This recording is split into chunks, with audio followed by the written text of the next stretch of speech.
The Codex of Power is one of the brand new systems joining us in Diablo 4, and essentially what it is, it's a way for you to store up or farm up legendary aspects by doing certain activities in the single player or certain dungeons, and thereby unlocking these legendary aspects, which are the base versions of these aspects available in the game. What I mean by base version is, of course, you can find better versions with better stat rolls on gear out in the game, but these ones essentially become a book that allows you to imprint these aspects onto gear of your choice. During both betas, we were able to see that the Codex has 114 legendary aspects in it, and these basically break down to 15 shared aspects which can be used by any of the 5 classes, on which I already did a video, so go ahead and check that out. And then also 20 per class except for the Rogue class, which only has 19.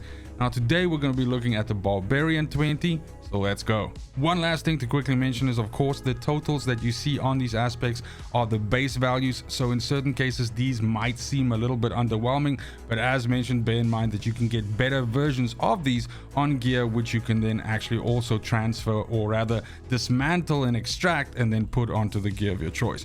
Now, starting us off with Aspect of Ancestral Echoes, this is actually one which I had in the beta on my Barbarian and actually was pretty cool. It's of course based on the lucky hit mechanic, which means that you have to actually proc a lucky hit, and then essentially this effect will fire off, and this is when you use Leap, Upheaval, or Whirlwind. You have a 40% chance, and of course this is the part that can vary. This chance can actually go up to summon an ancient, aka, you know, just basically a copy of yourself to perform the same skill. This can happen once every 5 minutes, and this was actually pretty cool. I was seeing it happening a lot with Whirlwind and with Upheaval, not so much with Leap, and I think this probably has something to do with the lucky hit coefficient on these 3 skills. So whichever one of these 3 has the highest lucky hit coefficient, or the one that you can stack the highest, is going to give you the most bang for your buck here. But overall, this is more like a sort of a more skill, and not necessarily anything that I would call like build defining or so. Then of course we have Aspect of Ancestral Force, which says that Hammer of the Ancients quakes outwards, dealing 32% of its damage to enemies. Now this is more like the Hammer of the Ancients that we were used to in Diablo 3. Those of you that have tried Hammer of the Ancients in Diablo 4 will probably have walked away from that going like, well, this is not that fantastic. The distance that the hit essentially covers is not all that great, but this pretty much brings us back to again, not quite the distance I think that we had in Diablo 3, but pretty much nearby there. And I think if you are someone that's going to be using Hota a lot, then this should be something that you look into including, just due to the fact that this allows you to just deal a whole bunch of damage to enemies behind the enemy that you're hitting, and so it's just a, you know, like a max skill. Then we have Aspect of Anemia, and again this is based on lucky hit. So all of the ones that start with lucky hit means that you actually have to get a lucky hit to proc for this to even happen. So if you are using a skill or something that has extremely low lucky hit chance, then you can pretty much plan for this to almost never happen. So that is something that needs to factor in when you consider putting these aspects on your gear. Now this one says that direct damage against bleeding enemies has up to a 31% chance to stun them for 2 seconds. So again, 2 things need to be in place here. First of all, you need to be hitting a lucky hit, and then you need to be hitting something that's bleeding, which is 2 conditions which have to be met for you to have a chance of this effect firing off. So all in all, there's a lot of variables that need to click into place here, and you know, aspects like these have a very specific case that you need to make for them to be considered good, and even for them to be considered, you know, good enough to be included. You actually have to be either proccing lucky hits a lot, or you have to essentially be making everything that you hit bleed, and therefore you can sort of start guaranteeing this effect firing off more often. But all in all, this doesn't really blow my hair back. Then we have Aspect of Berserk Ripping. That's certainly a really good name there, but this says whenever you deal direct damage while berserking, which is a unique effect to the Barbarian, which essentially means that you move faster and you deal more damage. There's a bunch of different skills in the game that could get you into a berserking stance or, you know, state. This says that you inflict 22% of the base damage dealt as additional bleeding damage over 5 seconds. Now, my suspicion is that in-game Barbarian builds are going to be all about berserking, And so this is just a fantastic way for you to basically deal additional damage as a dot, which will tick off over time. And then just taking one aspect back, now suddenly you have perhaps a situation where that becomes a little bit more attractive due to the fact that you are pretty much making everything bleed, and then you can leverage some additional effects off the top of that. Then we have aspect of Bullcathos, which basically says that leap creates an earthquake that deals a certain amount of physical damage over 4 seconds. While standing inside an earthquake, you gain 5% damage reduction. Now, both the damage and the damage reduction percentage here, can obviously scale higher. But if you are someone that is going to consider using leap a lot, and most mobility barbarians will likely do that, since this is probably your strongest mobility. And in fact, I would say the best mobility option available to you, then this would be certainly something for you to just secure your landing position, so that where you land, like a lot of the times leap is used as an escape, but it can also be used as a way to start a fight. And so in this way, it means that when you actually leap into a dangerous situation, you have a little bit of additional damage reduction, which can help you as you start spinning up and dealing damage, and possibly stacking fortify, and all those things. Then moving on, we have aspect of Echoing Fury. Now this says that your shout skills generate 2 fury per second while active. Of course, this number can go higher. Now, I think, again, if we're looking to mid to late game barbarian, most likely you will be running some shouts. In fact, I'd say that if you aren't running at least, and I would say possibly at least 2, but really the bare minimum being 1 shout on a barbarian, then you might be sort of like limiting yourself for sure. But this is just going to give you additional fury on top whenever you use your shouts. So basically, shouts have a certain amount of time that they're active: 8 seconds, 4 seconds, 12 seconds. And of course, there's also ways to make those shouts last longer in the skill tree of the barbarian. But the main point here is that during the time that these shouts are active, you will gain additional fury per second, and additional fury per second is going to empower you to use your core skills, because those require fury. It's also going to allow you to use your fury for other things, like translating it into fortify or HP, or anything for yourself.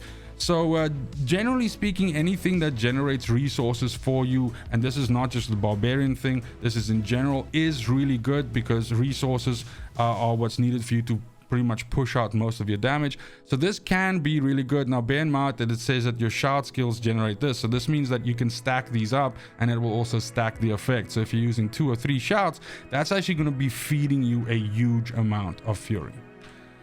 Then aspect of Numbing Wrath. Now each point of fury generated while at maximum fury grants fortify. So see here, this actually synergizes very well with the previous one that we mentioned. So now it means that when you top yourself out, like for argument's sake, your fury is 100 and your max is 100, now any additional point that you get on there is actually going to start stacking up your fortify bar, which is essentially your second life bar.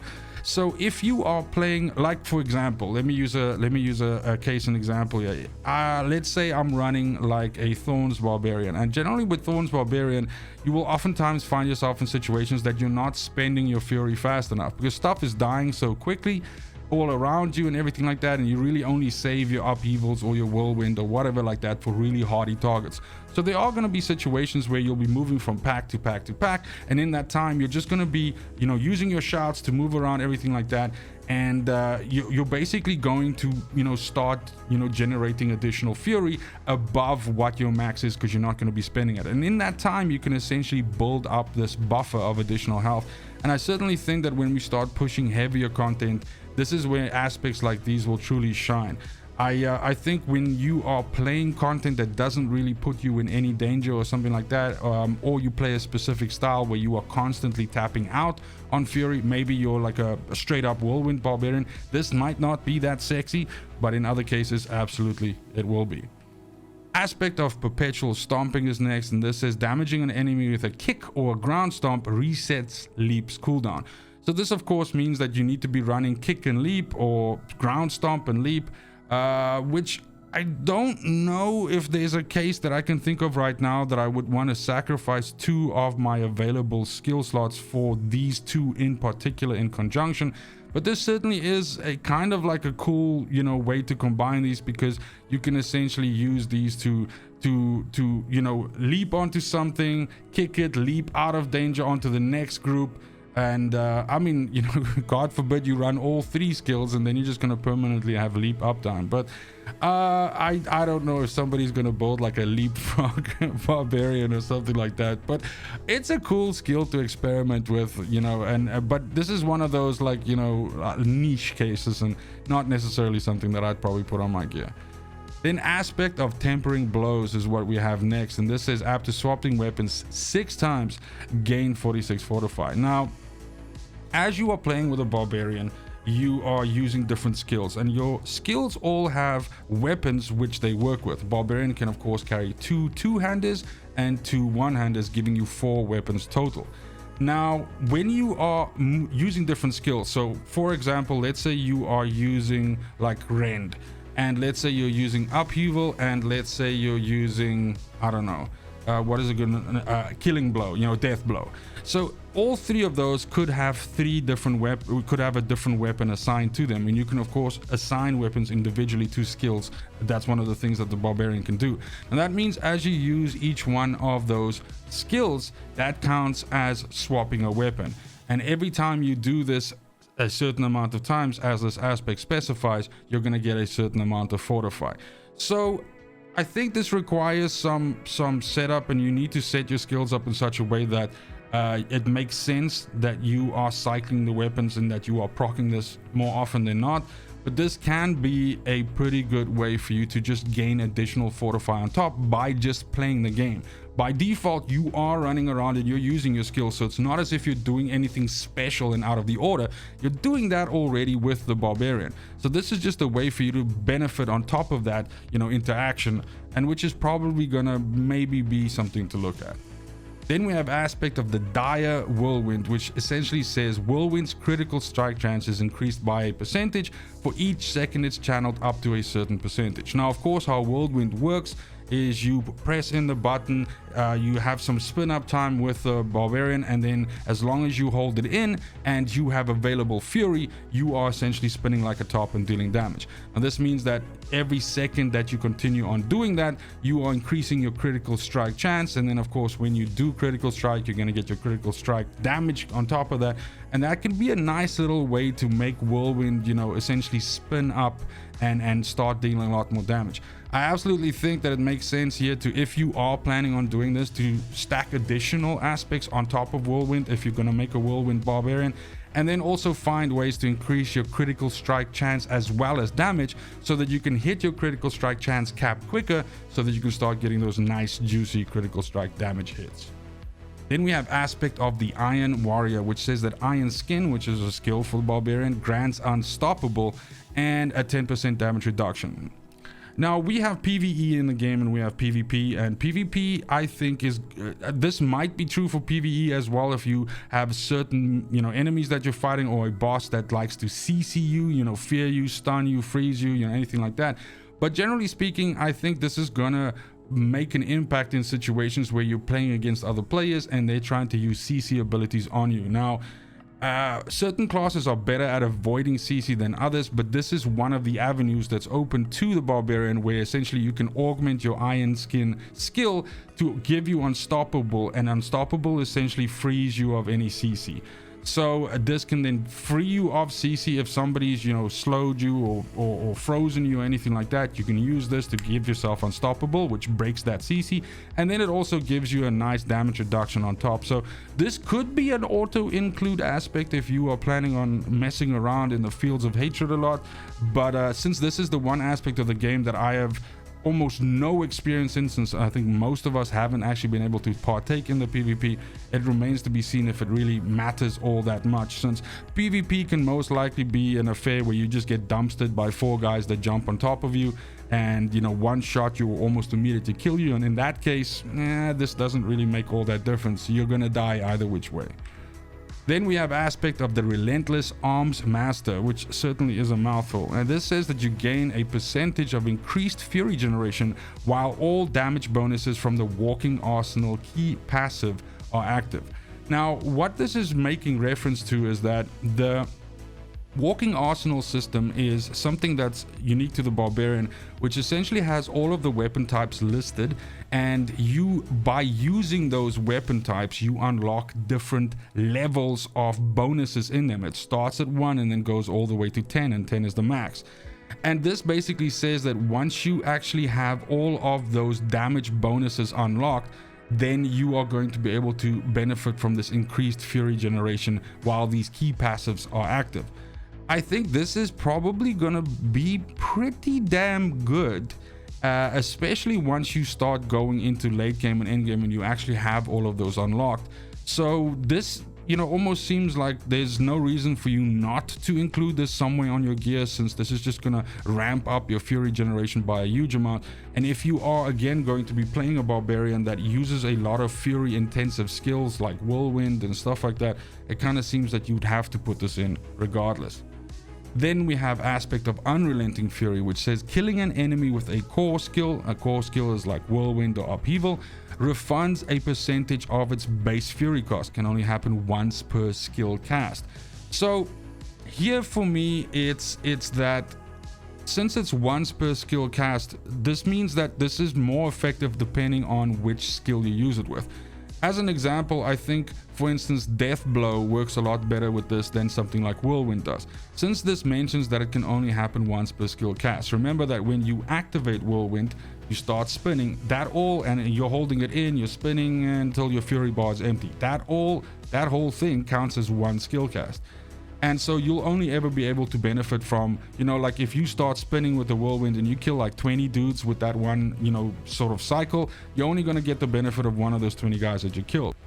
Then we have Brawlers aspect here, and this says that enemies damaged by kick or charge will explode if they're killed within the next couple of seconds, dealing a certain amount of damage to surrounding enemies. Now, I don't think this is that phenomenal with kick, but with charge, this is pretty damn dope, because with charge, you're able to most likely create situations where you can charge an enemy into a group of enemies. I suppose the same is true for kick, although with kick, your positioning, I think, would have to be even better.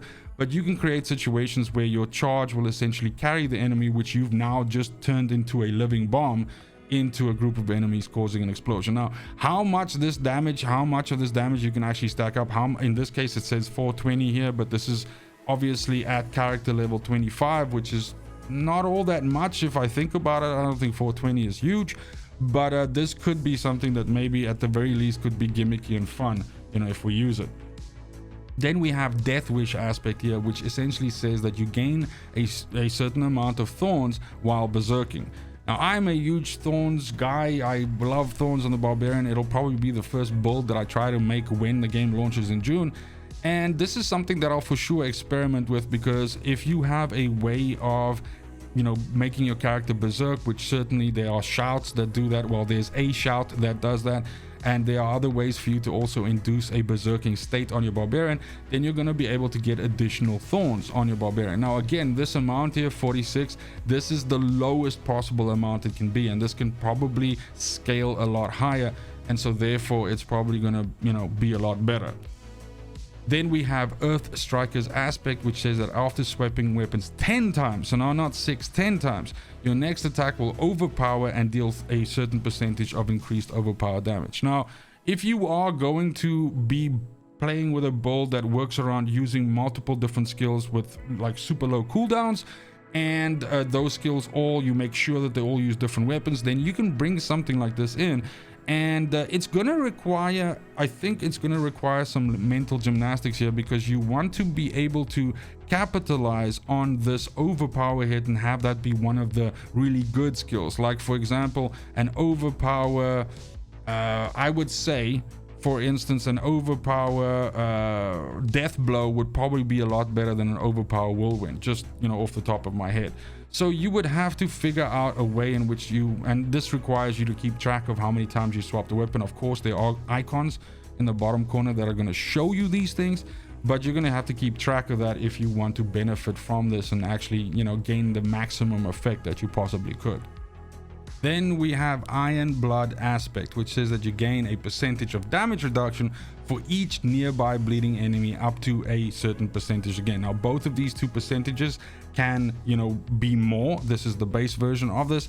And if you are using a bunch of skills which consistently make the enemies around you bleed, this is going to be a great way for you to just up your damage reduction, especially when you're in fights and, you know, when you're, you know, in the midst of it. So definitely a option here for essentially giving yourself a more survivability. And we're going to start having to look at these kinds of aspects. I think in World Tier 1, World Tier 2, you can go balls to the wall and you don't really have to care so much about survivability, because you're just going to be ripping it up. You know, a strong defense is, you know, sorry, a strong offense is a good defense, is going to be your best bet there. But certainly when we get to World Tier 3, World Tier 4, more difficult content, maybe some of those capstone dungeons, then you're going to have to start looking for some survivability, and this is certainly an option if you're leaning into bleed. Then we have Relentless Berserkers Aspect, and this is again leveraged off of a lucky hit mechanic here, and this says that damaging an enemy with a core skill has a percentage chance to extend the duration of your berserking by a second. Now double this duration if it was a critical strike. So again, a lot of things which have to click into place here, but the end result of this is fairly powerful, and that's just due to the fact that extending your berserking means that you extend you moving a lot faster and you dealing a lot more damage, which is a huge buff for the barbarian. If you are able to pick a skill that reliably gets lucky hits at a certain, let's say, you know, speed of attack, and you have a high enough percentage chance roll here, while also making sure that you're in a berserking state, this can actually turn, you know, maybe a 4-second berserk into an 8-second berserk or a 10-second berserk, which can be phenomenal because that literally doubles or triples your damage output during that time span. So this could be good, but again requires, I believe, a very specific build behind it. Then we have Slaking Aspect, which says that lucky hit, again, you have a percentage chance to gain fury when rend deals direct damage to at least one bleeding enemy. So again, here you are you are looking towards the lucky hit coefficient of rend, and then you have a percentage chance which can roll higher to gain some fury back when you rend a enemy that is already bleeding. So if rend is the skill that you're going to be using, this could be potentially a good option to put on there, just due to the fact that this can really ramp up your fury generation. And if you are, you know, hitting, I mean, it's kind of like one of those situations where if you're going to be using rend in any case, and you have some open slots available, there's really no reason not to put something like this in, because it just has a really positive benefit when it does fire off. Then we have Veteran Brawlers Aspect. And this is that each time you use a core skill, this is like Whirlwind, Upheaval, deals direct damage to an enemy. Your next charge or leap deals 15% increased damage. Again, this percentage can go up to actually 225%. And this is pretty good, especially since most builds honestly will probably run leap just because it's so good. And if you want to go for efficiency, you want to go fast, and leap helps you go fast.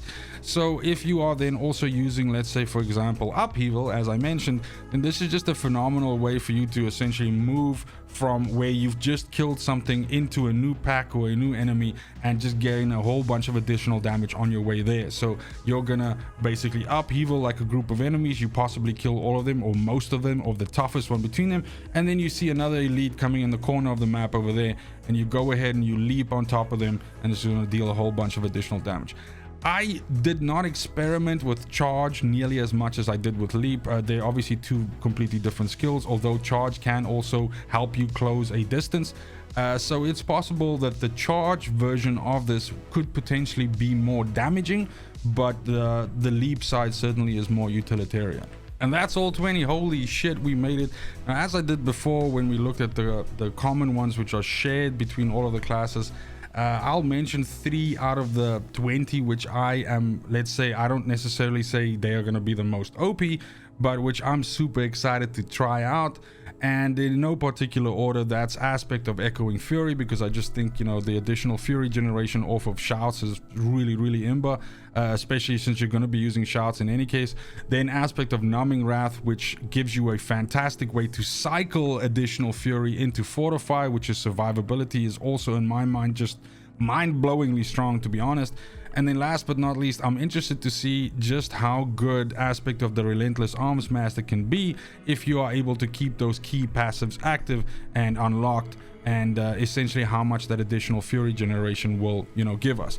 I think when it comes to the way that I'm going to play Barbarian is I'm obviously going to, you know, I'm going to try to build the Thorns powerhouse, but most likely when we get to end game, it'll be something like a speed clearing, berserking monster that essentially moves through each location as fast as possible, dealing as much as possible damage.